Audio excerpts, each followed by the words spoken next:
Big stories and breaking news first. This is KC24 News at 11, Central Valley's news station. 6 Fresno police officers have been shot while on duty since July of 2006, and that is the same number wounded by gunfire in the past 2 decades. In tonight's special assignment, Catherine Milan takes a look at the dangers our officers face every day and the training they undergo to keep you safe.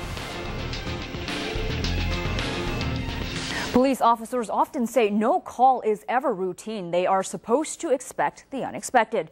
To show you just how dangerous the job can be, the Fresno Police Department took KC24 News through officer training.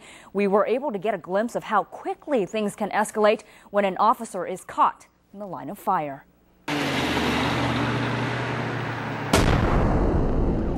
Requesting code 3 assistance.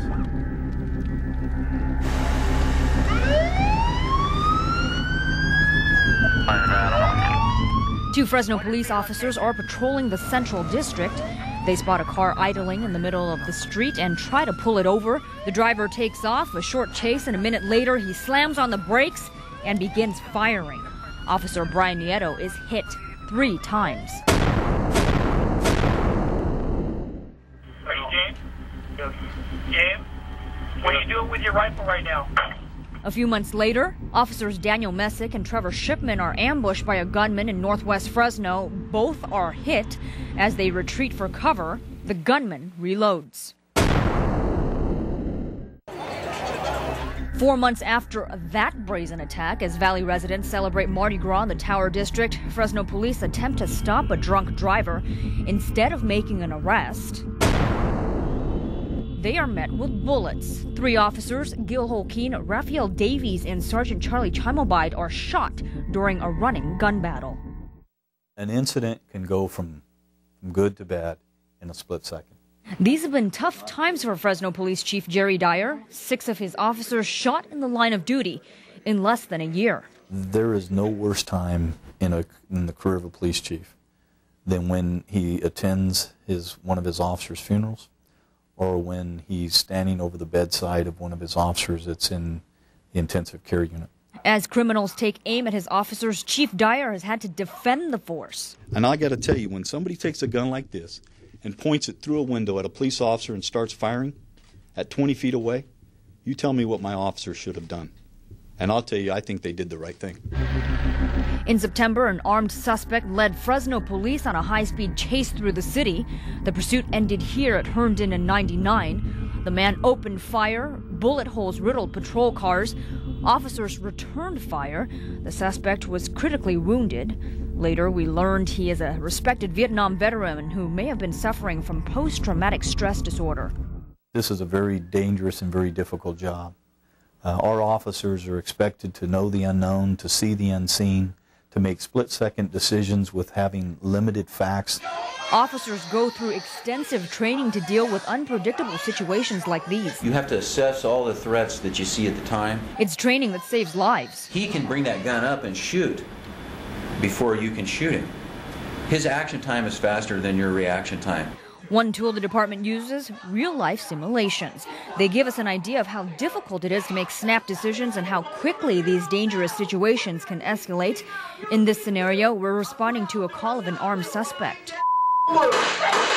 I'd been shot before I could react. All it took was 26 seconds. So they're actually a threat at the point you see them with a weapon, and they're aggressive, especially when you've already seen other people shot. Another scenario, a school shooting, gunman on the loose. I opened fire, but only after I had already been hit. It happened fast. From the time we enter the building to the time I'm shot, under a minute. You see all the decisions that are involved here and all the time factors and reaction time and all that stuff that you wouldn't normally think about. Yeah, my heart's beating like a mile a minute. When your heart rate is elevated to 115 beats by adrenaline, basically, you start to lose fine motor skill, which is one reason you may have shot really low here, because your hands are starting to shake.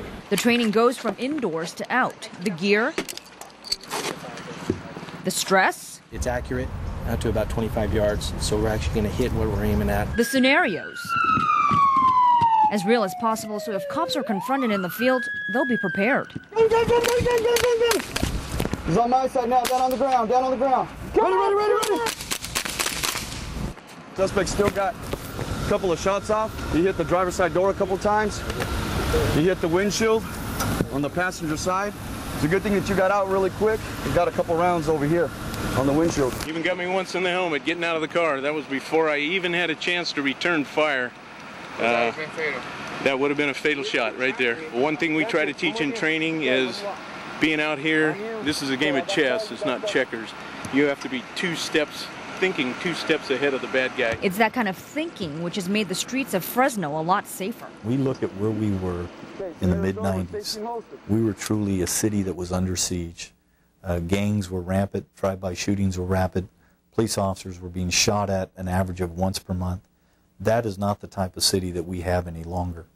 Crime rates are at a 40-year low, thanks, Dyer says, to these men and the rest of the 842 sworn officers on the force. But they are proud to put their life on the line to be part of this organization and to protect our citizens. The 6 officers who've been shot did not want to be interviewed for this story. Chief Dyer theorizes the events have been too traumatic for them to relive. Officers Shipman and Messick and Sergeant Tomobide are now back on patrol. Officer Holkeen will return to work next week.